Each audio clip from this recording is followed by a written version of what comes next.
बड़ी खबर इस समय की एक और हम आपको बता दें, इजरायल पर हमले को लेकर ईरान का बड़ा दावा है। इजरायल में सभी अहम सैन्य ठिकानों पर हमला किया गया है, ये ईरान की तरफ से दावा किया जा रहा है। हमले की पहली खेप, मात्र पहली खेप ईरान की तरफ से इसे बताया जा रहा है। यानी कि समझिए कि लगभग जो 300 प्रोजेक्टाइल्स अभी तक फायर किए गए हैं इजरायल के ऊपर, उसे पहली खेप कह रहा है ईरान।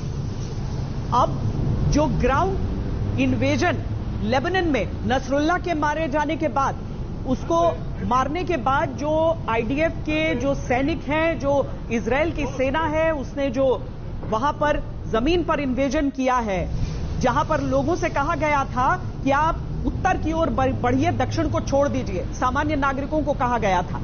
अब इजरायल को न केवल यह आक्रमण करने हैं, बल्कि अपनी सुरक्षा के बारे में भी सोचना है। और अशरफ, जो बड़ी खबर आप दे रहे हैं कि ड्रोन्स भी तैयार हैं, ड्रोन्स की खेप भी तैयार है। अगर पहला हमला हम इसे माने कि इतनी बड़ी संख्या में वहां पर बमबारी की जा रही है, तो ईरान भी एक पूरी रणनीति के साथ आगे बढ़ा है इसमें। अशरफ, बिल्कुल श्वेता, अगर हम देखें तो इजराइल और ईरान में अगर किसी चीज का फर्क है वो है ड्रोन टेक्नोलॉजी को लेकर, क्योंकि बेतहाशा ड्रोन्स जो हैं वो ईरान बना रहा है। यहां तक कि रूस को भी उसने ड्रोन्स दिए, जिसका आरोप भी लगा अमेरिका की तरफ से यूक्रेन युद्ध के लिए रूस को। तो जाहिर है कि ये ड्रोन जो है वो कहीं ना कहीं बड़ा पैंतरा है, उसमें इंसानी नुकसान नहीं होगा, सैनिक नुकसान नहीं होगा। तो सुसाइडल ड्रोन जिसको आमतौर से कहा जाता है, हिजबुल्लाह के पास और हुतीज के पास, दोनों इन प्रॉक्सीज के पास जो ईरान है, इस तरह के हजारों ड्रोन्स हैं जिनका वो इस्तेमाल पिछले कई महीनों से करते आ रहे हैं। लेकिन आपकी बिल्कुल वो बात सही है कि एक क्षमता जो होती है जो डोम सिस्टम की, जो इजराइल का है, जो इनके भी ये है, वो उसको सेंध मारना चाहता है पहला ईरान, ताकि वो एक लिमिट पे पहुंच जाए। उसके बाद जो है इस तरह के हमले दोबारा है। जैसे ईरान ने कहा है कि ये पहली खेप है और माना जा रहा है कि दूसरी खेप ड्रोन्स की होगी। जहां तक आपने ग्राउंड इन्वेजन की बात की, मैं आज दिन भर पूरे लेबनान के, दक्षिणी लेबनान के कई इलाकों में गया जहां तक बातें हो रही थी। और हिजबुल्लाह के जो प्रमुख अब कमांडर है, डिप्टी कमांडर, उनका ये कहना है कि दुनिया को गुमराह कर रहा है इजराइल, कोई ग्राउंड इन्वेजन नहीं हुआ है अभी तक। वो अपने जगहों पर, बैंकरों पर मौजूद है, वहां तक अभी कोई इजरायली सेना नहीं दिखा है। और यदि इजराइल की ये फितरत रही है, जब वो कहीं पर कोई ग्राउंड इन्वेजन करता है, वो लोगों को कोई आगाह नहीं करता है, तो आगाह करने की क्या जरूरत थी। वैसे भी अगर हम पूरे इस दक्षिणी लेबनान की बात करें, पूरी तरह से खाली है। और कुछ बचे कुछ लोग जो वहां पर घरों की हिफाजत के लिए रखे गए थे, वो भी जब पिछले कुछ दिनों के से हालात बिगड़े हुए हैं, खासतौर से हसन नसरुल्लाह के मारे जाने के बाद, तब से वो लोग भी वहां पर भागे हैं। मैं टायर सिटी गया था, टायर से आगे मिर्जून एक गांव है, हमें सिर्फ हिजबुल्लाह के लड़ाकों के बगैर वहां पर कोई एक भी व्यक्ति, सिविलियन या आम नागरिक नहीं दिखा। तो जाहिर है कि वहां पर सीधे अगर आमना सामना होगा, इजरायली सेना का और हिजबुल्लाह का होगा।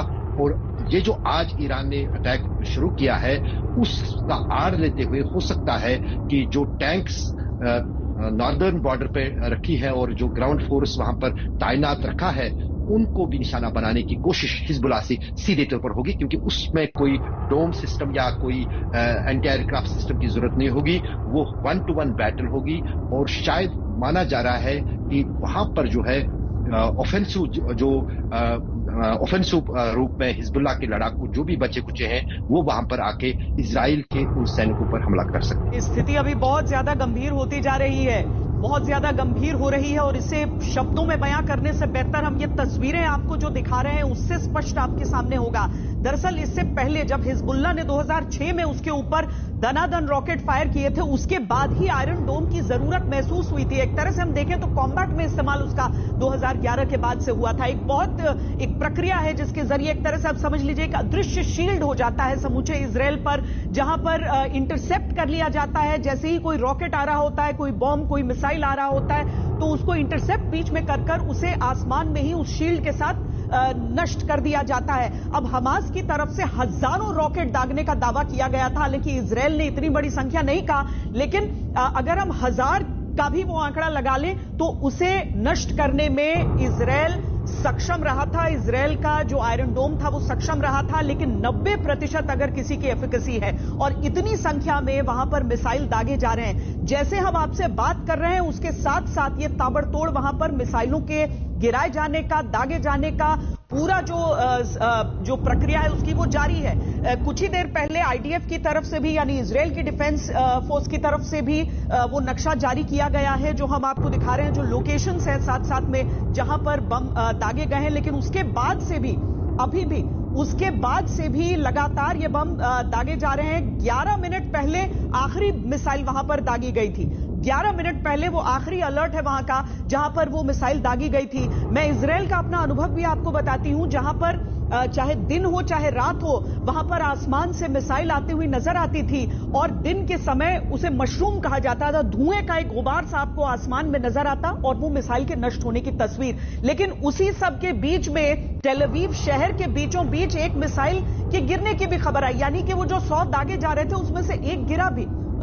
इजरायल को उस समय क्षति हुई थी, लेकिन 2006 के उस अनुभव से सीखते हुए 2006 में जब दर्जनों उसके नागरिक हिजबुल्लाह के रॉकेट से मारे गए थे, जिसके बाद उसने ये निर्णय लिया था कि इस तरीके से अगर अपने विरोधियों के बीच उसे रहना है, अपने दुश्मन देशों के बीच रहना है, तो उसे अपने लोगों की प्रोटेक्शन के लिए कुछ ऐसा करना होगा। अब यहां की जो आप तस्वीरें देख रहे हैं, यहां पर जो आप लगातार ये बम दागे जाते हुए देख रहे हैं, तो अशरफ,